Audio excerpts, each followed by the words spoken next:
Hey, Basement Dwellers! I was just getting ready for my upcoming guest spot at Anime Expo, which basically involves doing twice as much work as I normally do in order to fill out that week of content in advance, when I noticed that Steam is doing that thing that they do every summer where they steal all of the money from our wallets under the guise of giving us awesome deals on video games. And I noticed that in particular they have quite a lot of anime games on sale. Maybe too many. Between all those enticing low-rent visual novels and JRPGs, how's a basement dweller supposed to know what's actually good? By blindly following the advice of a talking head on YouTube. That's how. Behold, my followers, these are the Anime Pope's 10 Commandments for, really good, lesser-known anime-style video games that are currently cheap because it's summer, so I think you should buy them.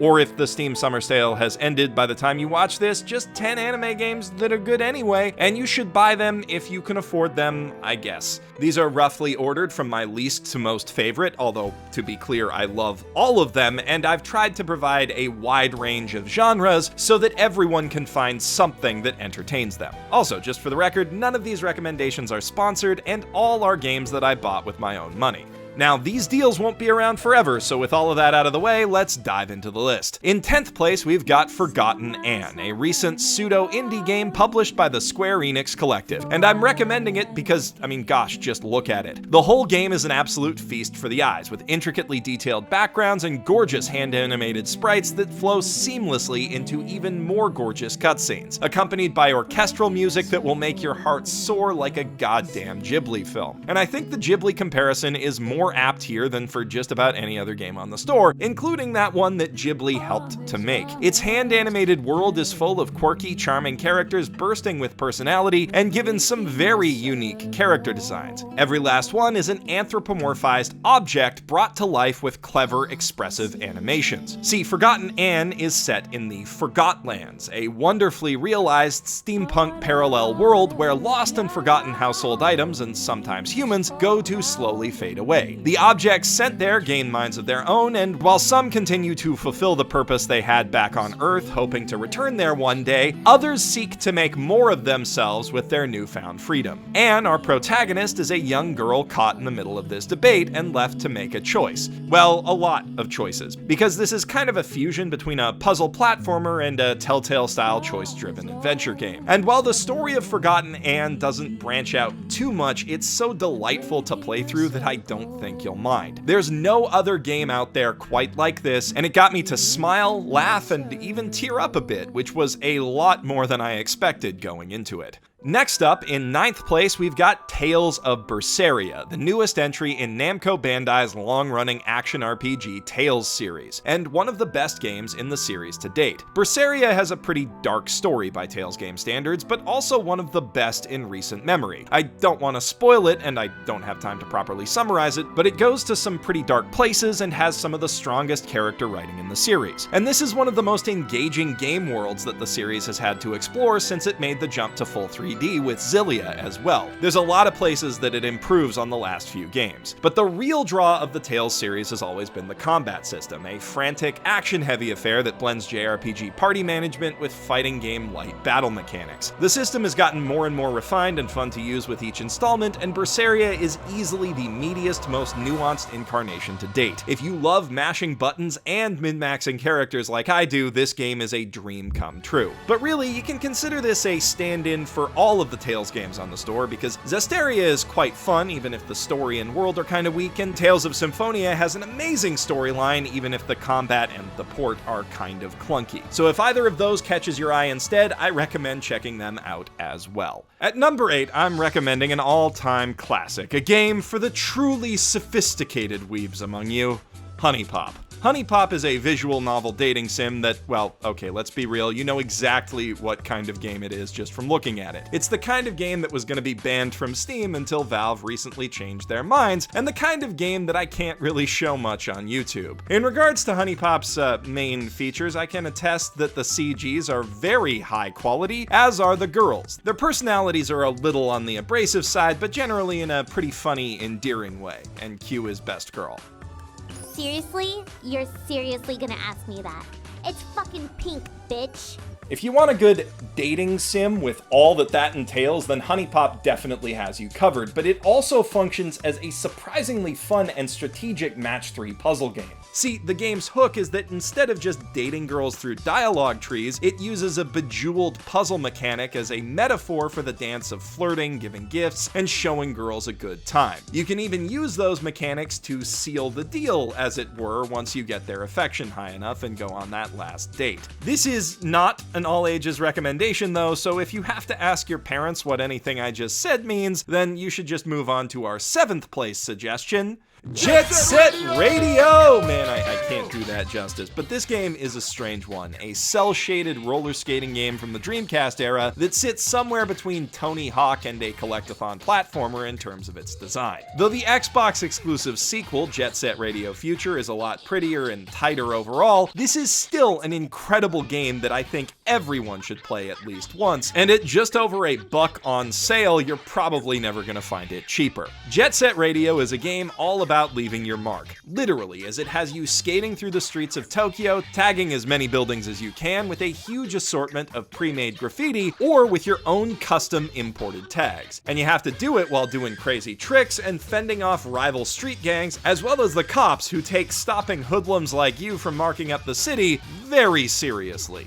Hilariously so. The game doesn't really have much in the way of a serious storyline, but it makes up for it with style and personality, rewarding gameplay, and quite possibly the best soundtrack ever put in a video game, at least up until the release of that Xbox sequel that I mentioned. If you've ever wished that Tony Hawk felt a bit more like The World Ends With You, play this game, it is literally made for you. At number 6, I'm recommending Higurashi When They Cry Ho, the excellent visual novel that inspired the equally excellent anime of the same name. Higurashi, if you're not familiar, is basically a cute slice-of-life moe story set in a quiet mountain town that goes very wrong very quickly. And then, well, I won't spoil what happens, but this is one of the best horror anime and horror games ever made, and I recommend going in fresh if you can. If you're unconvinced and want to try it out, you can buy the game's first chapter as a standalone title for just $1.50. Trust me, it is more than worth it. And since I've got a bit of time to spare, I'll let you know that the video game versions of Steins Gate, Clannad, and Fruit of Grisaia are all also on sale right now. If the horror mystery stylings of Higurashi aren't to your taste, those are all fantastic games as well. Also, there's no anime based on Cho Dengeki Striker yet, but there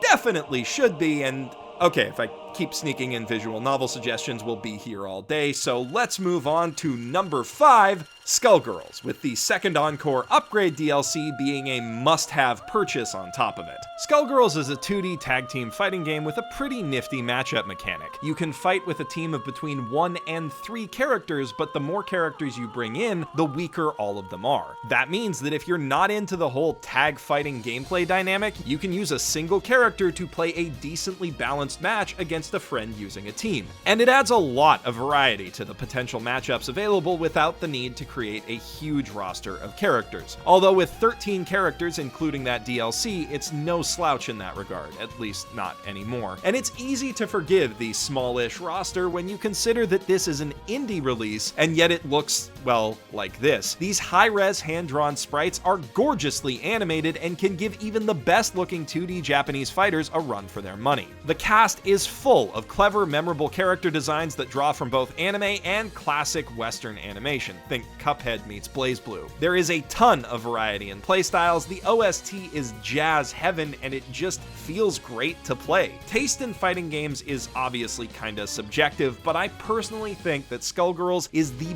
best American-developed fighting game ever. Also, Valentine is best girl, and I will fight all of you on both of those points. Next up, in 4th place, we've got 2 Steam cliches rolled into one, an RPG Maker game that's also an indie horror game. But don't let the cute chibi sprites and character portraits fool you, this game will fuck you up. It's honestly scarier than most 3D horror games that I've played in my lifetime, and that mostly comes down to the creepy-ass writing, which takes heavy inspiration from J-horror classics like The Ring, which know that the scariest thing in the world is a little Japanese schoolgirl. Originally created way back in 1999, 1996 with the OG RPG Maker software, Corpse Party has stood the test of time through several remakes and a few kinda disappointing sequels, and still holds up for its mix of eerie psychological horror and terrifying gore. The game follows a group of plucky teenagers on the world's worst field trip as they find themselves trapped in a dilapidated, extra-dimensional elementary school haunted by the hateful ghosts of dead children. The game masterfully builds a creeping sense of existential dread as you explore the decaying hallways of the school, and when the scares come, holy shit,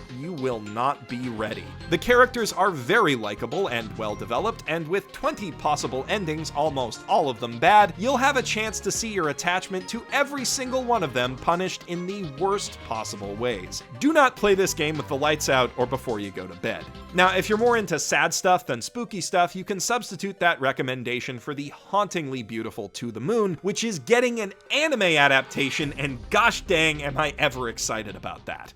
Our third place entry, Valkyria Chronicles, had a much less exciting anime adaptation, but that does nothing to taint how amazing the actual game is.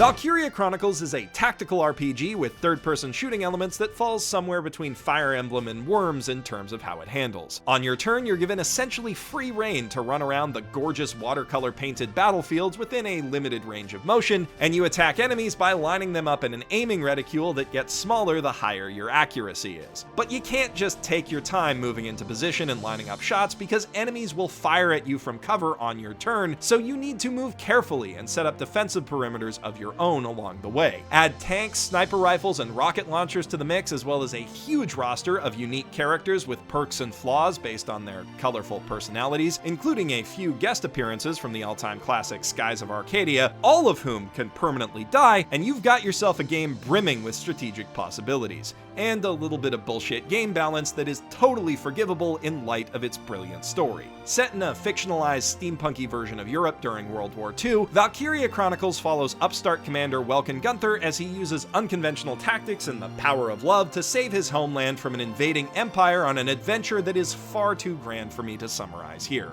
Despite its colorful looks, the game offers one of the most somber, authentic takes on the horror of war of just about anything I've ever played, and the story hits some emotional beats that still make me cry to this day, even 10 years after it first hit PS3. Another thing that still holds up 10 years later is the presentation. From the menus to the in-game graphics, everything is made to feel like an illustrated history book come to life. A full generation on after the jump to PC, all Valkyria Chronicles needs to still look jaw-dropping is a bit of anti-aliasing that can be provided by the potatoiest of modern PC hardware. And did I say that Jet Set Radio has the best OST ever? Because I take that back. This orchestral soundtrack by Hitoshi Sakamoto of Final Fantasy Tactics and lots of other things fame literally just ruined my pants. Holy crap, the fourth game in this series cannot come soon enough, and neither can I. Speaking of great games and great series, I'm giving second place honors to what is, in my opinion, the greatest visual novel series ever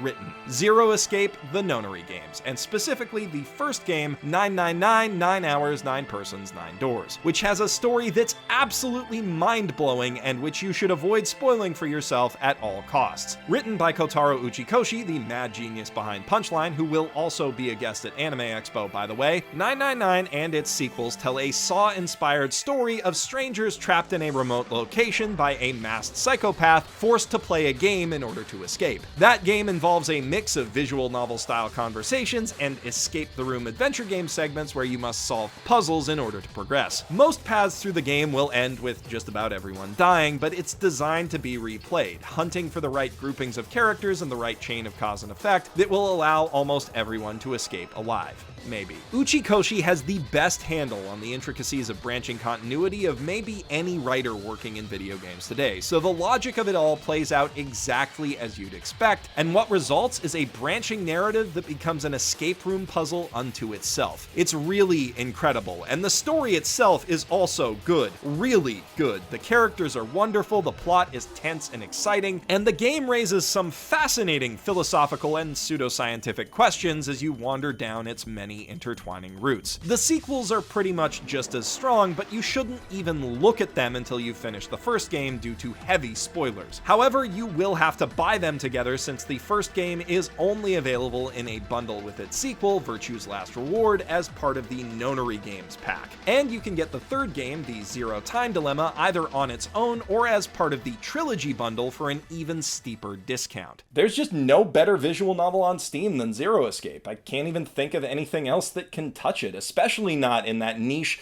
death game puzzle-solving subgenre.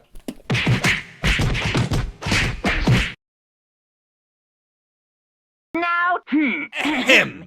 Now, last but certainly not least, what else could I possibly dedicate first place to but me, definitely the real Jeff Thu's favorite JRPG of all time, The Legend of Heroes: Trails of Cold Steel. Well, okay, really this spot goes to every Nihon Falcom game on Steam except for maybe Ys 8, especially the Trails series, because in terms of game design, world building, and general storytelling, they knock it out of the park every time. If action RPGs are more your thing, the Ys series, Gurumin, and Tokyo Xanadu are all absolutely incredible, but the Trails series has a really special place in my heart, and Trails of Cold Steel in particular is probably the most visually appealing and accessible jumping on point of the bunch. Plus, it has the most modern anime style setting out of any of their games aside from Tokyo Xanadu, so anime fans will eat it right up. Although if you're not into the whole high school thing, don't worry. There is grand socio-political drama at play here, and the story goes to some crazy places as the world heads toward full-on war. There are a ton of things that make these games special, especially taken as a collective, where their gradual world building has created one of the most well-defined and rich settings in gaming, period. They have fun tactical combat and great music, but the thing that makes them really stand out is the character writing. And not just for the protagonists and party members, although they are all great and you can stock your party with some absolutely premium waifus, but every NPC in the Trails world has a name and backstory and interpersonal relationships with the other NPCs around them that change and update every time you take a new quest. This world lives and breathes as you travel through it and go on your own adventures, and it keeps living and breathing between games, through each sequel, and through its sister series, Trails in the Sky. If you want to hear more, I have a whole video about why I love these games, but yeah, you need to buy and play Trails of Cold Steel. I all but guarantee that you are going to fall in love with it and be very happy to know that there are 4 more English games in the series out so far, with more coming, plus a dozen equally great games from the same developer, all just waiting to be played after you finish it. So I hope you enjoyed this list, and I guess I'll see you in like a year. If you want to find these games and other ones that I've recommended, just click the link in the doobly-doo to go to my Steam Curator page. And while you're down there, don't forget to hit subscribe and leave a comment telling me what games you recommend from the Steam Summer Sale. I'm sure that I've missed some really great ones. On that note, if you're going to be at Anime Expo and you don't want to miss me, then make sure that you come to my panel on Sunday the 8th at 12:30 p.m. in live programming room 5, where I'll be going through a live analysis of an OP that I haven't covered on the channel yet, doing some Q&A with you guys, and premiering a upcoming Mother's Basement video exclusively for the people who are there. It's going to be a good time. Hopefully I'll see you there. I'm Jeff Thu, professional shitbag, signing out from my mother's basement.